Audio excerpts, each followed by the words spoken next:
하나님 말씀은 창세기 13장 1절에서 4절 말씀입니다. 우리 함께 합독하시겠습니다. 창세기 13장 1절에서 4절입니다. 함께요. 아브라함이 애굽에서 그와 그의 아내와 모든 소유와 롯과 함께 네겝으로 올라가니 아브라함에게 가축과 은과 금이 풍부하였더라. 그가 네겝에서부터 길을 떠나 베델에 이르며 베델과 아이 사이 곧 전에 장막 쳤던 곳에 이르니 그가 처음으로 제단을 쌓은 곳이라. 그가 거기서 여호와의 이름을 불렀더라. 아멘. 할렐루야. 아멘. 사랑하는 성도님, 우리의 삶의 믿음의 원점, 믿음의 기준은 이 예배의 자리입니다.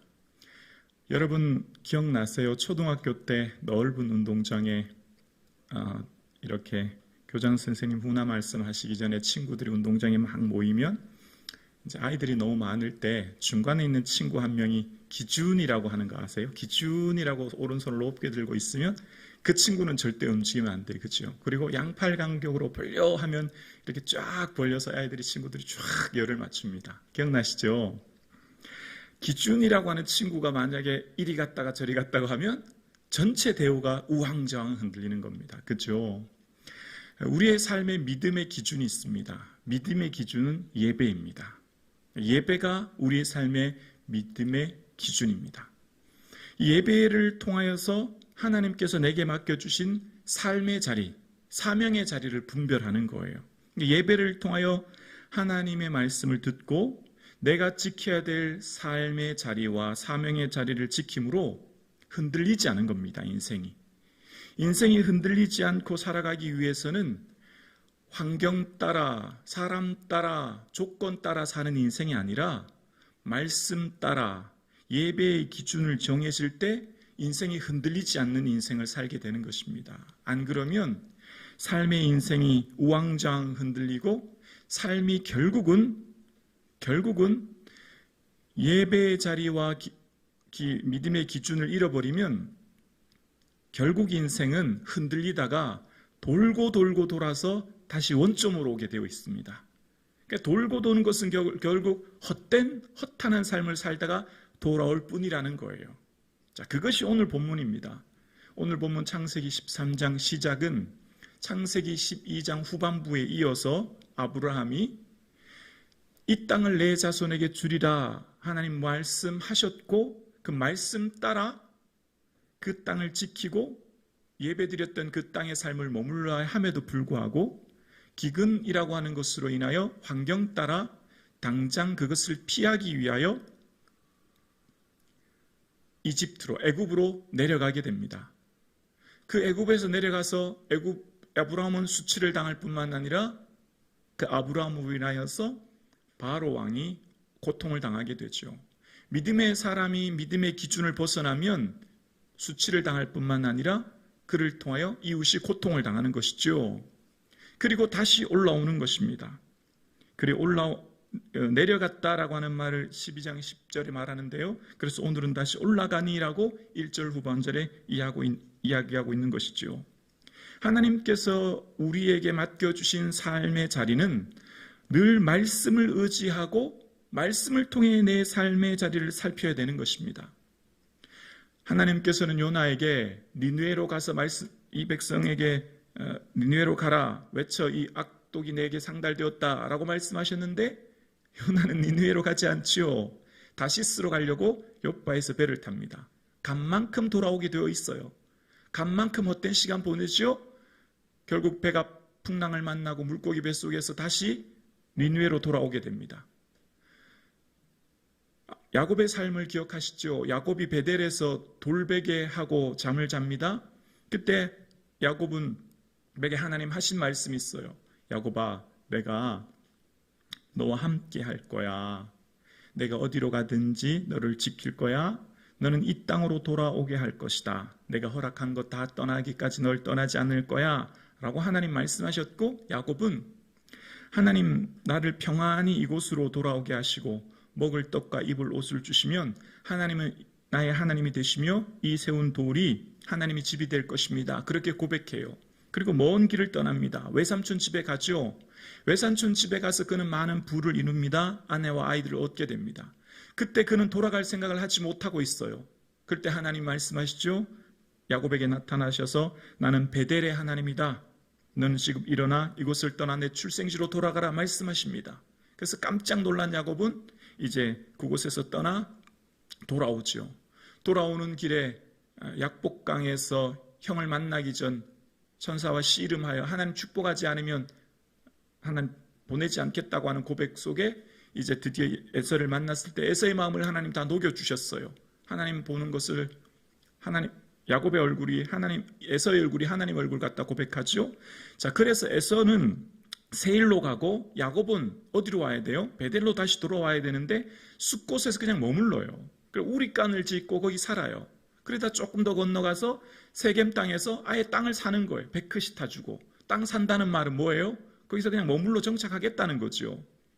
야곱이 뭘 잊어버렸죠? 처음 주셨던 그 예배의 자리와 하나님 주신 약속. 하나님 내게 복 주시고 먹을 떡과 입을 옷을 주시면 내가 이곳에서 하나님 예배하겠다고 했고 하나님께서도 너는 이곳에 다시 돌아오게 하셨다는 말씀을 잊어먹은 것이죠. 근데 거기서 무슨 일을 당합니까? 세겜에서 디나의 부끄러운 일을 당하는 거예요. 디나가 부끄러운 일을 당하자 그때서야 깜짝 또다시 기억하는 거예요. 아, 내가 이러면 안 되지. 그러면서 그는 우리가 일어나 베델로 올라가자. 환난 날에 내게 응답하시고 내가 가는 길에 나와 함께 하신 하나님, 내가 거기서 제단을 쌓으려 하노라. 창세기 35장 이야기예요. 내가 베델로 다시 원래 부르셨던 환난 날에 나를 지키셨던 그 베델의 장소로 예배의 자리를 다시 쌓으러 가자라고 얘기해요. 언제요? 세겜에서 디나의 부끄러운 일을 당한 후 깨닫게 되는 것입니다. 우리의 인생은 어떻습니까? 우리의 인생도 마찬가지 아닐까요? 우리의 인생은 하나님께서 맡겨주신 이 믿음의 기준과 원점을 벗어나면, 말씀 따라 살지 않으면, 우리는 환경 따라 사람 따라 살다 보면 우리의 믿음의 길을 벗어나게 되어요. 그럼 한참 방황하게 됩니다. 돌아오면 결국 그 자리예요. 하나님 또 그 자리에 돌아오게 하시는 거예요. 예배를 통해 우리가 뭘 깨닫죠? 첫사랑을 깨닫는 거예요. 첫사랑, 첫마음. 아, 내가 이렇게 살면 안 되지. 내가 이러면 안 되지라고 첫마음을 예배를 통해 깨닫는 거죠. 하나님 주신 그 첫마음을 잊어버리면 우리가 하나님께서 주신 그 은혜를 잊어버린 채 세상에 섞여 살게 되어요. 흔히 우리는 설교를 통해 그런 예화 많이 듣지 않습니까? 처음에 사업을 시작해서 하나님 도와달라고 새벽 예배 나오고 열심히 예배 나오다가 사업이 잘 되고 바빠서 이 사람 저 사람 만나다가 예배 소홀히 하고 그런 예화 많이 들으셨죠? 우리의 삶의 기준이 무엇이 되어야 합니까? 우리 인생의 원점은 예배입니다. 예배를 통하여 내가 어떻게 살아야 될지 사명을 발견하고 내가 지켜야 될 땅을 사명의 자리를 깨닫게 되는 거예요. 안 그러면 그 자리를 벗어나요. 안 그러면 그 자리를 벗어나면 내가 수치를 당할 뿐만 아니라 이웃이 고통을 당하는 것을 우리는 말씀을 통해 많은 믿음의 선배들이 우리에게 이야기해 주고 있습니다. 사랑하는 성도님, 오늘 우리의 삶의 자리가 어디에 있습니까? 오늘 2023년 새해 무엇이 내 신앙의 기준이며 원점입니까? 예배의 자리가 될 수 있기를 주 이름으로 축원합니다. 예배를 소홀히 하는 사람은 간만큼 돌아오게 되어 있어요. 꼭 기억하셔야 됩니다. 한번 주위를 둘러보십시오. 예배를 소홀히 하는 분 계시는지, 그러면 그분은요 지금 계속 헛된 길로 가고 있는 거예요. 결국 그분은 다시 돌아올 것입니다. 이것을 깨닫는 인생과 그렇지 않은 인생이 엄청난 차이가 날 것입니다. 다윗도 마찬가지였죠. 다윗이 사울이 공격해서 두려웠습니다. 두려웠으면 다윗의 살면 항상 뭐 했죠? 기도하여 하나님께 묻고 삶을 살았지 않습니까? 사울의 두려움 끝에 그는요 이방 블레셋 땅으로 갑니다. 6개 도시 중에 하나인 가드로 가죠.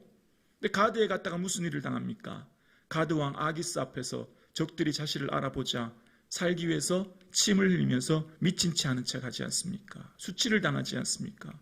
그리고는 결국 다시 돌아올 수밖에 없었고 거기서는 더 큰 심한 두려움을 겪는 것을 보게 되어집니다.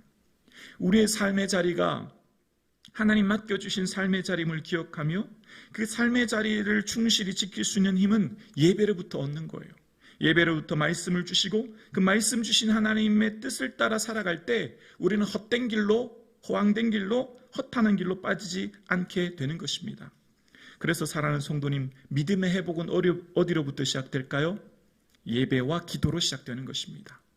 삶의 흐트러진 삶의 자리, 방황의 자리, 내 삶의 연약함 속 내 마음에 두려움과 근심이 있다면 예배를 통하여 믿음이 회복되는 것입니다. 할렐루야, 아멘입니다. 4절이 그것을 말하고 있죠. 그가 처음으로 제단을 쌓은 곳이라 그가 거기서 여호와 이름을 불렀더라. 처음 제단 쌓았던 곳 베델과 아이 사이 다시 돌아오게 되어 있어요. 말씀드렸죠? 말씀 따라 살지 않으면, 예배의 기준점을 잃어버리면 간만큼 돌아온다고요. 결국 그 먼 애굽까지 갔다가 이 자리에 다시 돌아왔어요. 처음 제단 쌓은 곳에서 다시금 제단을 쌓고 여호와 이름을 부르는 것입니다. 부르다라고 하는 카라는 도움을 청하다라는 뜻이죠. 하나님께 기도하는 것입니다. 하나님께서 맡겨주신 삶의 자리 속에 허탄한 길로 빠지지 않기 위해서는 믿음의 기준, 그 원점을 잃어버리면 안 됩니다. 그 믿음의 기준은 예배여야 합니다. 예배를 통하여서 하나님께서 주시는 말씀을 듣고 그 자리에서 또한 여호와 이름을 부름으로, 기도함으로 우리의 믿음이 회복되어지고 하나님을 온전히 따라 살아갈 수 있는 삶을 사는 것입니다. 아브라함을 통해 우리는 믿음의 여정을 따라 가고 있습니다. 믿음의 여정에 어려움이 있을 수 있습니다. 기근이 있을 수 있습니다. 그러나 그 기근으로 인하여서 삶의 자리를 떠나는 것이 아니라 오히려 예배를 통해 하나님의 뜻을 발견하고 그 믿음의 기준을 지킴으로 삶이 우왕좌왕하지 않고 하나님의 말씀 따라 살아감으로 오히려 현재의 삶을 든든히 서가는, 그래서 주의 주신 은혜 속에 거하는 새해 되실 수 있기를 주의 이름으로 축복합니다. 기도드리겠습니다.